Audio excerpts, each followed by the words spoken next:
My parents made me pay rent and every bill while my sister lived for free, saying they were barely getting by. It's your duty, my dad said. Then I overheard them bragging about their secret vacation, paid for with my money. Their faces went pale when they came home to an empty house and an envelope on the table that explained exactly. There's nothing quite like the icy grip of betrayal, especially when it comes from the people who are supposed to love you most. My family didn't just break my heart, they systematically drained my bank account, stole my future, and then dared to call me selfish. But what they didn't know was, their golden goose was about to fly the coop and take everything with her. Picture this. I'm staring at my bank account balance, and my stomach twists into a knot so tight it hurts. $2,000. That's all I had left after dropping another payment on the mortgage, utilities, and even bailing out my sister with an emergency car repair. Deep down, I knew better than to trust Pearl when she swore she'd pay me back. My name's Grace, and at 26, I was living the exact opposite of every post-college dream I ever had. No cool city apartment, no world travels. Just stuck in my childhood bedroom, juggling 2 jobs and basically bankrolling my entire family's existence. Grace. My mom's voice, a little too sweet, drifted up the stairs. The electricity bill is due tomorrow. I sighed, minimizing my banking app. I already paid it, Mom. I called back, the words tasting like ash. $3,000, just gone. I hadn't even bought new work shoes yet, and I swear, the soles had holes big enough for my toes to peek through. She appeared in my doorway, perfectly manicured nails tapping against the frame. "Oh, good girl," she cooed. "We're so lucky to have you. I don't know what we'd do without you helping out during these hard times." Hard times, right? That's what they'd been saying since I moved back home after graduation. Just until we get back on our feet, Dad had promised. 6 months tops. That was 3 years ago. My phone buzzed. A text from Pearl. "OMG, sis. Look at these shoes I just got. Only $300. I clicked the image. Christian Louboutins. This was her 3rd pair this month. "How can you afford those?" I texted back, a bitter taste in my mouth. "Don't be such a buzzkill," she replied. "I got a bonus at work." Sure she did. Pearl's part-time job at the mall barely covered her phone bill, but somehow, she always had cash for shopping sprees and weekend getaways with her friends. "Grace. Mom again. Your father needs to talk to you about the property taxes." I trudged downstairs, my shoulders heavy, to find Dad at the kitchen table, buried under a mountain of papers. His reading glasses were perched low on his nose as he peered at numbers I already knew too well. "We're a bit short this quarter," he said, not even looking up. "About 4,000. "Dad, I can't," I started, my voice tight. "I'm already so stretched thin with family helps family." He cut me off, finally meeting my eyes. His gaze was cold. "Your mother and I gave up everything to put you through college. This is just temporary, you know that. The same old guilt trip."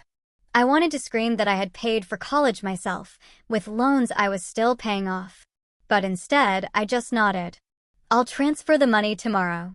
That's my girl." He smiled, already turning back to his papers.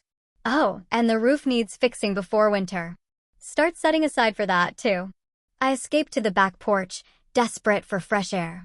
My coworker, Rachel, had invited me to happy hour, but I'd had to decline. Again. Every spare dollar I had went to keeping this house afloat while my parents cried poverty. My phone buzzed with another text from Pearl. "Having the best sushi ever.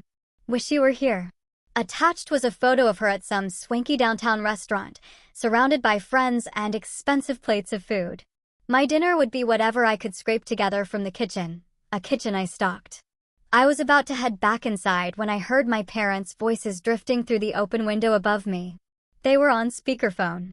"Yes, we've got it all arranged," Mom was saying, her voice brimming with excitement. 2 weeks through the Mediterranean. The cruise line even upgraded us to a suite. "That's wonderful," a woman's voice I didn't recognize chirped. "When do you leave?" "Next month," Dad replied. "We figured after all these years of pinching pennies, we deserved something special for our anniversary." I froze. My heart hammered against my ribs. "What about the kids?" the woman asked. Mom laughed. "Pearl's too busy with her social life to notice." And Grace? Well, Grace will be here taking care of the house like always. She's such a responsible one. You raised her well, the woman commented. We did, Dad agreed. Sometimes I feel a bit guilty about how much we rely on her, but she's young. She can always make more money later. I stood there, rooted to the spot, as their conversation continued. Mediterranean cruise. Sweet upgrade. All while I was eating ramen for dinner and putting off a cavity filling because I couldn't afford the copay. My hands were shaking as I pulled out my phone and opened my banking app again. $2,000. That's what was left of my life. While they planned luxury vacations behind my back, something inside me snapped. I stayed frozen on that porch, listening as they cheerfully planned their cruise. My whole body felt numb, except for a burning sensation in my chest that grew with each word. The house account has more than enough, Mom was saying. We can even do those extra excursions in Greece. The house account? The same account they claimed was barely covering property taxes and repairs? The same account I'd been pouring thousands into every month?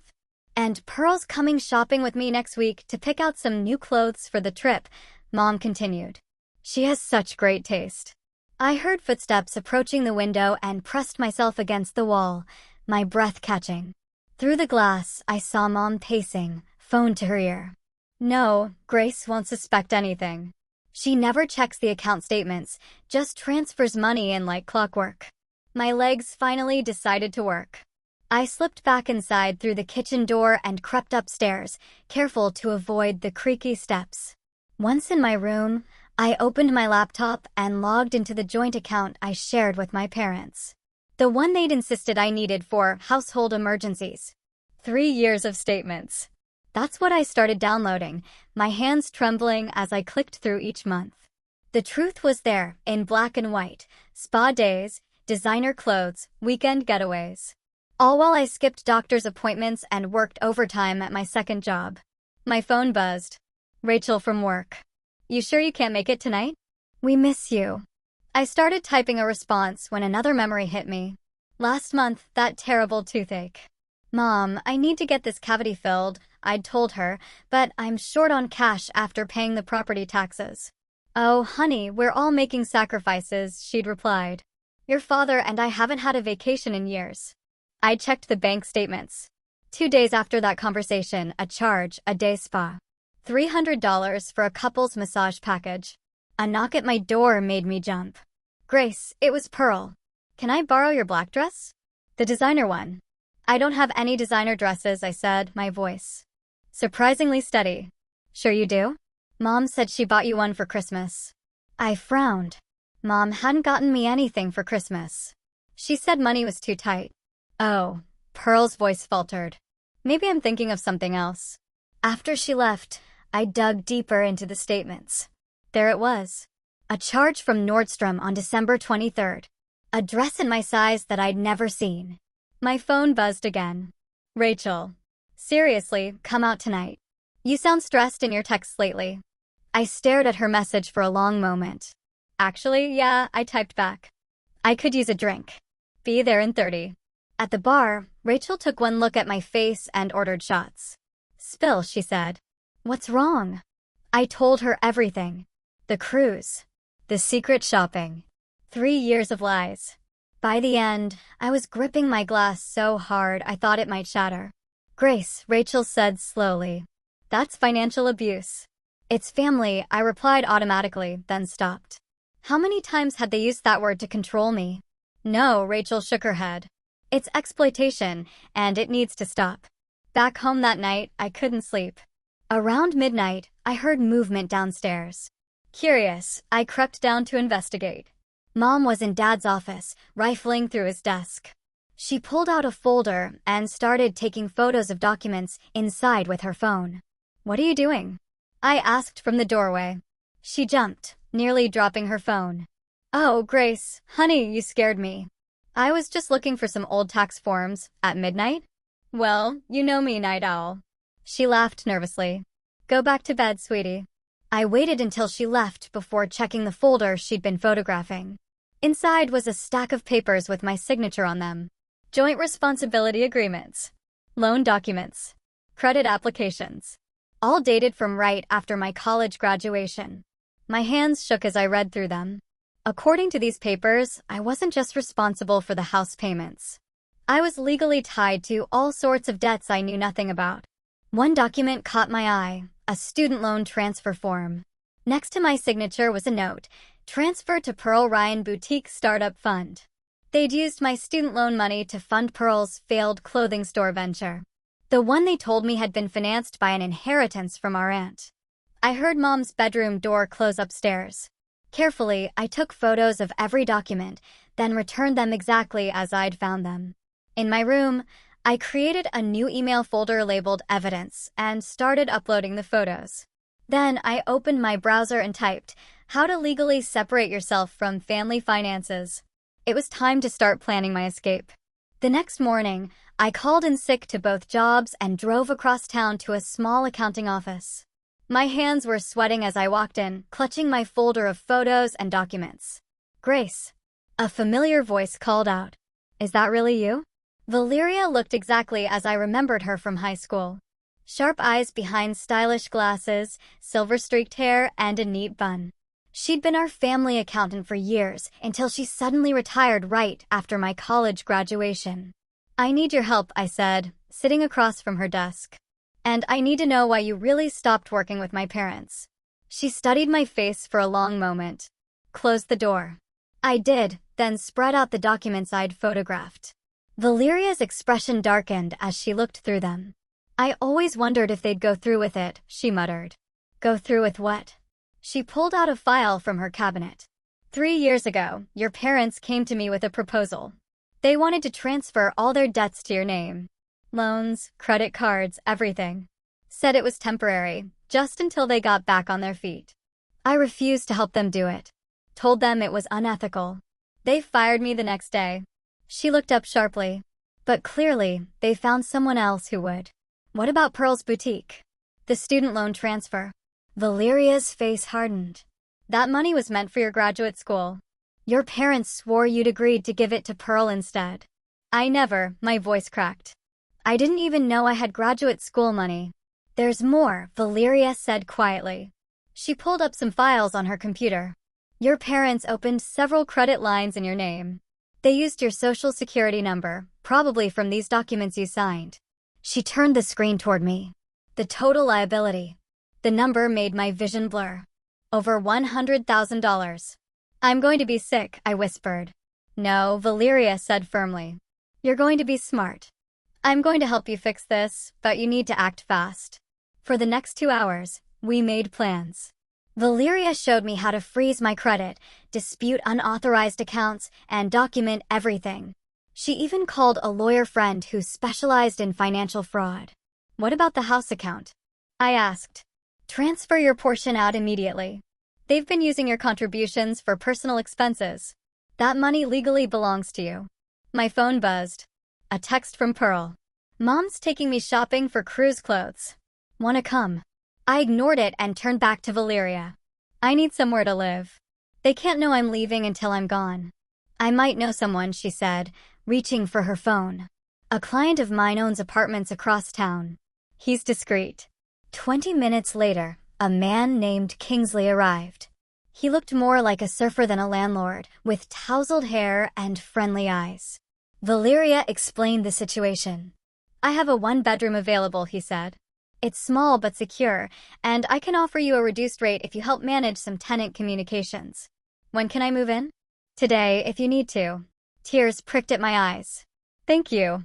Back home that evening, I found Mom in the kitchen making dinner. The smell of her famous lasagna filled the air. My favorite meal. My stomach turned. "There's my hard-working girl." She beamed. "I made your favorite." "Oh, and honey, the property tax bill came today." "I'll take care of it tomorrow," I said automatically, heading upstairs. In my room, I opened my laptop and started making lists. Bank accounts to close, bills to cancel, items to pack, a new email address to create. A knock at my door made me quickly minimize everything. Pearl bounced in, holding shopping bags. "Look what Mom bought me for the..." She stopped abruptly, eyes widening. "For the what?" I asked quietly. For the work conference next month." She laughed nervously. Anyway, I got you something, too. She pulled out a cheap scarf from one of the bags. The price tag was still on it, $12.99. Meanwhile, I could see the edge of a designer dress box peeking out of another bag.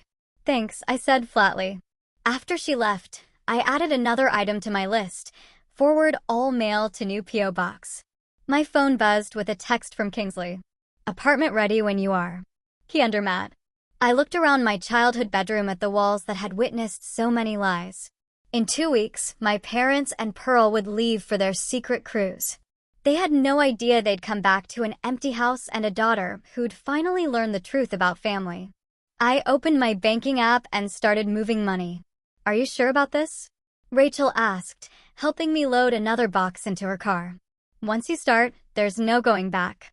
I'm sure, I said, checking that my bedroom window blinds were still closed. It was 5 a.m. and my family wouldn't be up for hours. Just 2 more boxes today. We'd been moving my belongings in small batches for a week now. Clothes, books, important documents, anything I could sneak out without raising suspicion. The rest would have to wait for moving day. Your new place is cute, Rachel said as we unloaded at Kingsley's apartment building.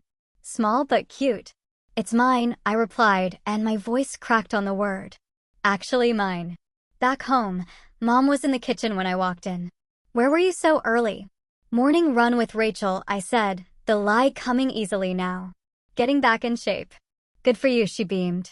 Oh, speaking of exercise, I need your credit card for a moment. The gym membership renewal is due. Can't you use yours? Her smile tightened. You know money's tight right now, sweetie. Just until next month. I handed over my card, knowing full well she'd use it for cruise expenses. But it didn't matter anymore. This card would be canceled in 2 weeks. At work, I took my lunch break to visit the bank.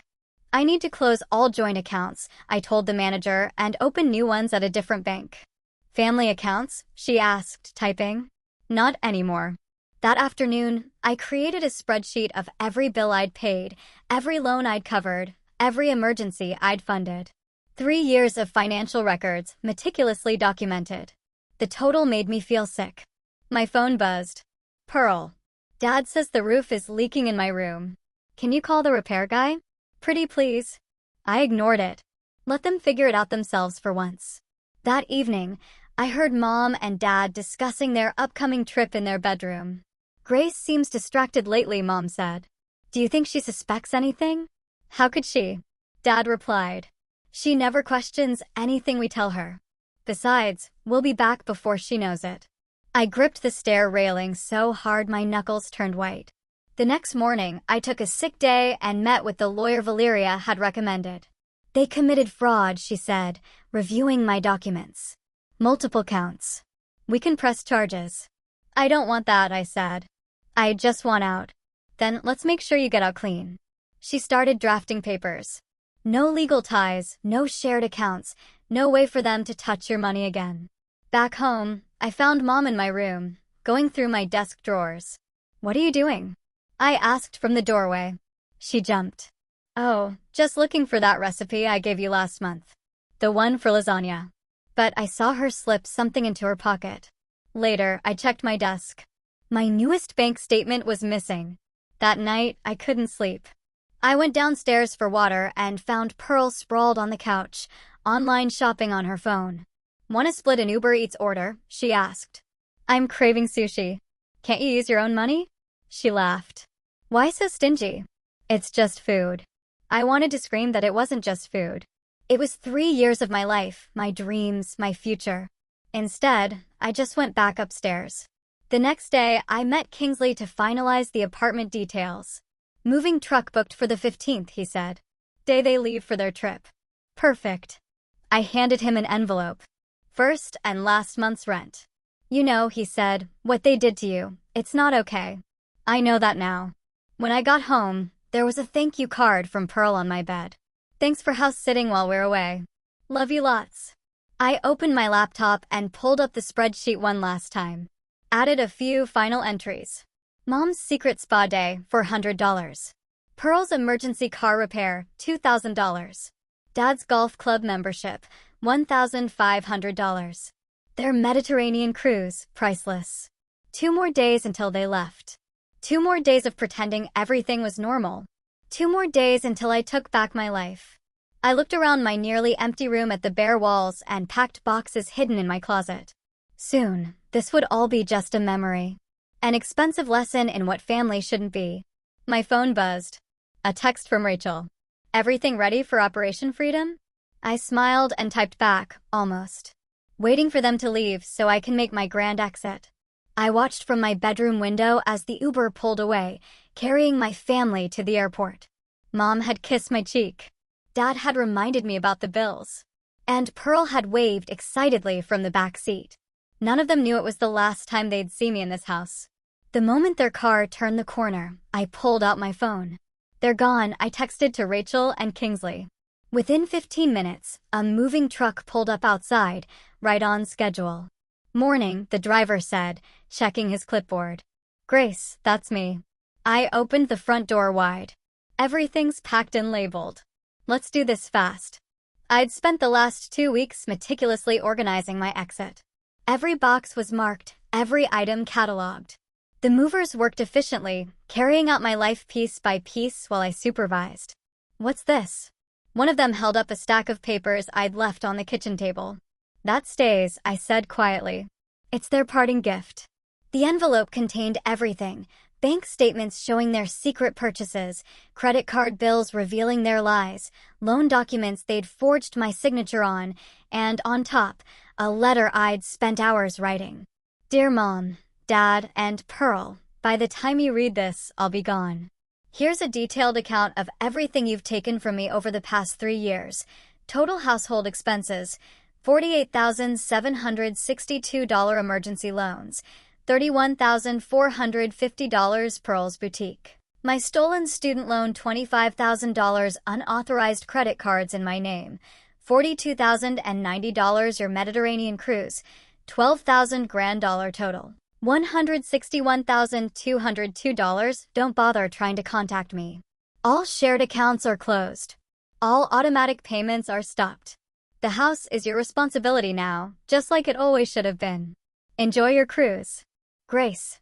I'd added copies of their social media posts, Mom's spa day check-ins, Pearl's shopping hauls, Dad's golf club photos, all time-stamped on days they'd claimed to be broke. The movers finished in just under 2 hours. I did one final walkthrough of my bedroom, making sure I hadn't forgotten anything important. My phone buzzed. A text from Mom. Boarding soon. Don't forget to water my plants. I deleted it without responding. In the kitchen, I laid my house key next to the envelope. Then I pulled out another set of documents. These ones from Valeria and the lawyer. Official notices of account closures, credit freezes, and fraud alerts. They'd know exactly how thoroughly I'd cut ties. Ready to go? Rachel asked from the doorway. She'd come to drive me to my new apartment. Almost. I pulled out my phone and opened my banking app one last time. Every account I shared with them had been drained. Legally, since my name was on them, the money was now safely in my new private account at a different bank. I took a deep breath and started blocking numbers. Mom, Dad, Pearl, all their social media accounts, email addresses, everything. Now I'm ready. The drive to my new apartment felt surreal. Behind us, the moving truck followed with my belongings. 3 years of indentured servitude packed into cardboard boxes. They're going to lose their minds, Rachel said. They're going to lose a lot more than that, I replied. They can't afford that house without me. Or their cars. Or Pearl's shopping habits. At the apartment, Kingsley was waiting to help us unload. Welcome home, he said, handing me my new keys. It took another 2 hours to get everything inside. My furniture looked different in the smaller space, but it felt right. This place was mine. Really mine. Want us to stay? Rachel asked as the moving truck pulled away. Help you unpack? I shook my head. I need to do this part alone. After they left, I sat on my new couch and pulled out my phone. No messages yet. They were probably still in the air. But soon, they'd land in Europe and the notifications would start. I opened my email and sent 4 pre-written messages, to their utility companies' service cancellation notice, to their credit card companies' fraud alert, to their bank account closure confirmation, to their mortgage company removal of my name from all documents. Then I blocked every single company email address. My phone buzzed one last time. A text from Pearl. About to take off. Thanks for watching the house. Best sister ever. I took a screenshot of the message, added it to my evidence folder, and finished blocking her number.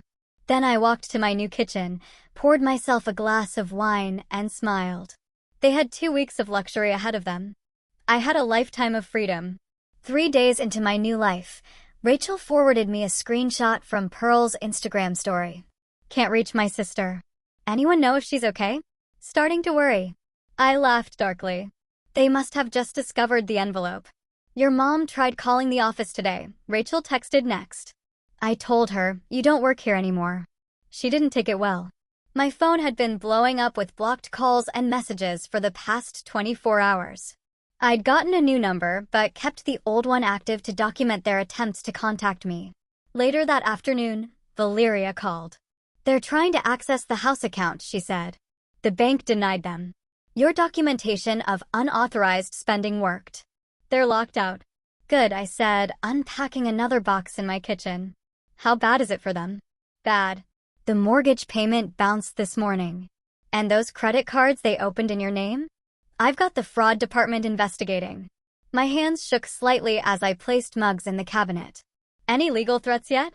They can't make any. The evidence is too clear. She paused. But Grace, Pearl posted something concerning on social media about coming back early to fix things. I checked Pearl's Instagram.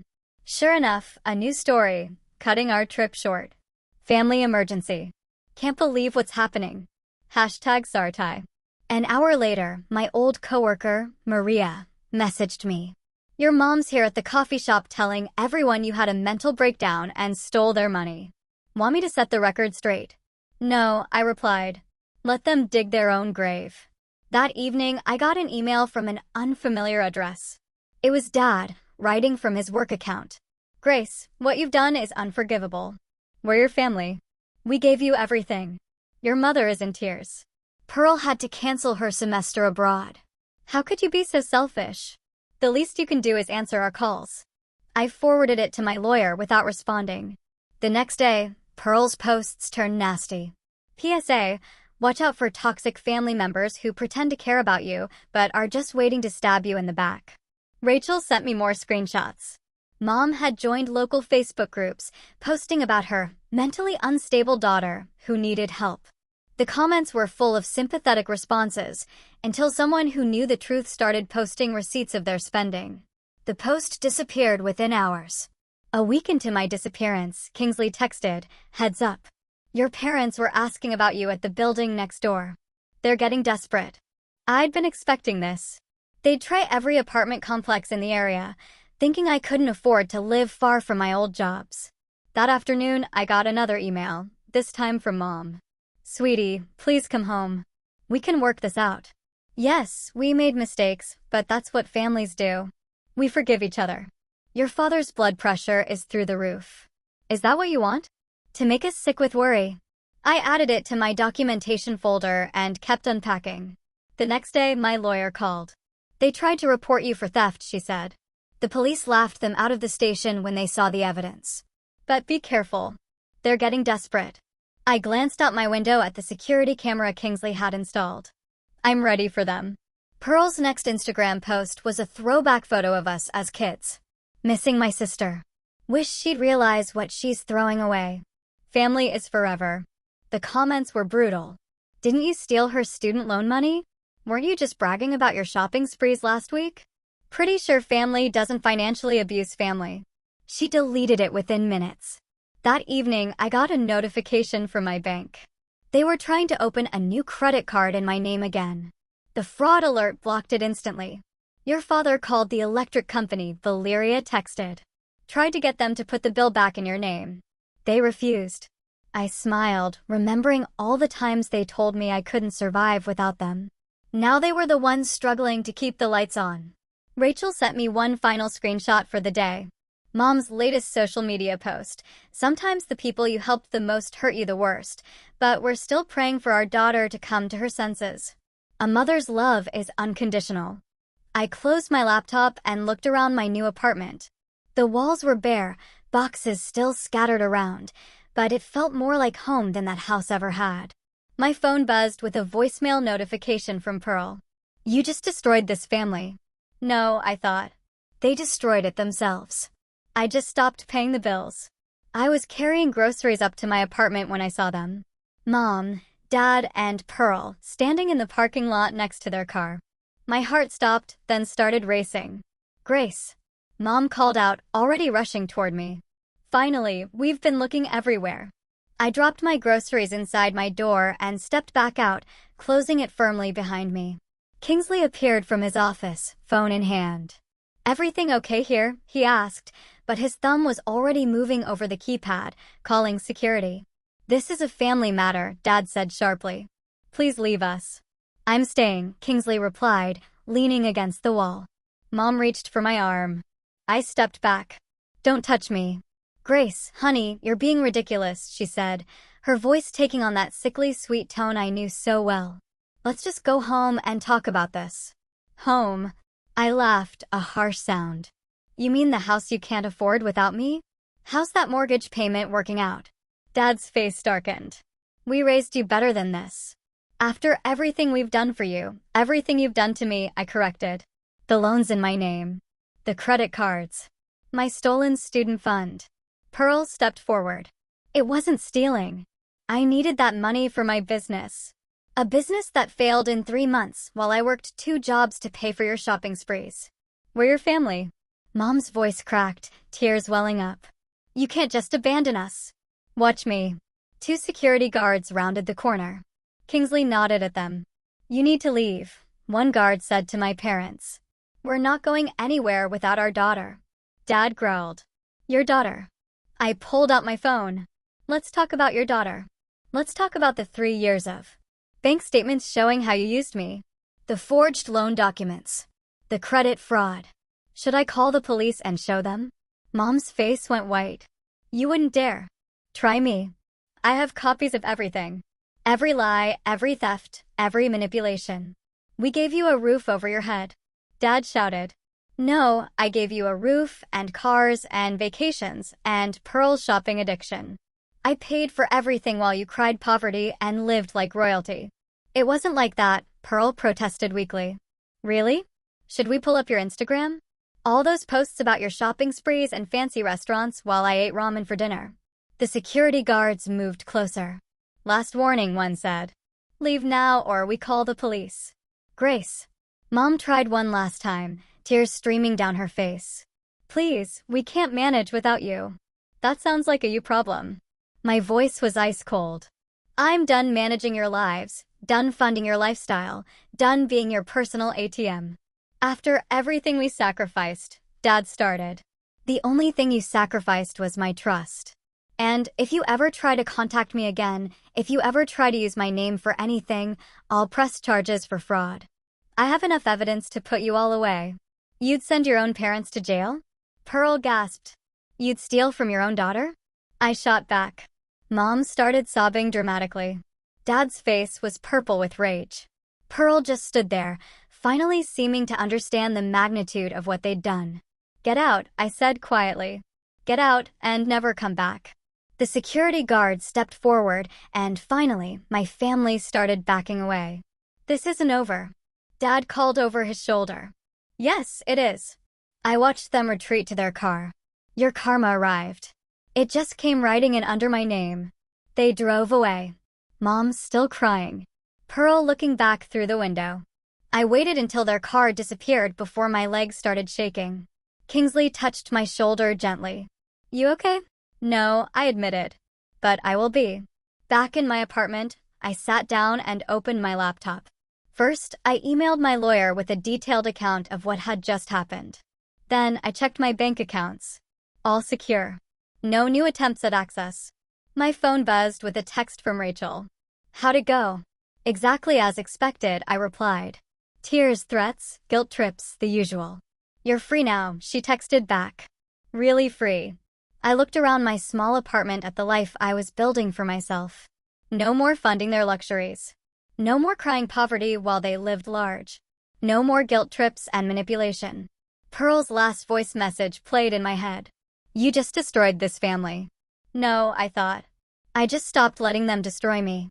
My phone buzzed again. An email notification. Mom trying one last time. You'll regret this. Family is forever. I clicked delete without reading further and blocked her new email address. They were right about one thing. Family is forever, but sometimes forever needs to end. The real estate listing popped up in my email. Foreclosure. Beautiful family home. Below was a photo of my old house, looking smaller and shabbier than I remembered. They couldn't keep up with the payments, Valeria said over coffee. The bank's taking it next week. I stirred my latte, surprised by my lack of emotion. Where are they living now? Your parents moved into a small apartment. Pearl's couch surfing with friends. She paused. They tried to use your name for a rental application last week, and the fraud alert stopped them cold. Again. She smiled. The system you set up is working perfectly. My phone buzzed. A text from Rachel. Got the promotion. Dinner tonight to celebrate. Absolutely, I replied. My treat. I could afford treats now. Without 3 extra people draining my accounts. I'd paid off my legitimate debts and even started a savings account. The money that used to fund their lifestyle now funded my future. Oh, Valeria said, pulling out some papers. The investigation into those fraudulent credit cards is complete. The companies agreed to clear your name entirely. I took the documents, remembering how scared I'd been when I first discovered those cards. Now they were just paper, powerless. At work that afternoon, I got an unexpected visit. Pearl stood awkwardly by my desk, looking thinner and less polished than before. Security called up, I said coldly. You have 2 minutes. I got a job, she blurted out. A real one, full-time. And I'm seeing a therapist. She twisted her hands together. She's helping me understand what we did to you. I said nothing. Mom and Dad won't go to therapy. They still think you're the problem. She swallowed hard. But I know better now, and I'm sorry. Sorry doesn't pay back my student loan money. I know. She pulled out an envelope. This is my first paycheck. It's not much, but I want you to have it. Start paying you back. I looked at the envelope but didn't take it. Keep it. Consider it the cost of learning who our parents really are. Grace, your 2 minutes are up. She left the envelope anyway. I shredded it without opening it.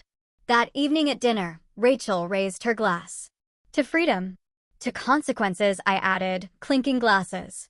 Speaking of consequences, she said, did you see your mom's latest Facebook post? I hadn't. I'd blocked them all months ago. Rachel showed me her phone. Missing my daughter every day. Sometimes the hardest thing is accepting that toxic people need to be left behind, even if they're family. Boundaries, but just self-care. I laughed so hard I nearly choked on my wine. The irony. The comments are savage. Rachel grinned.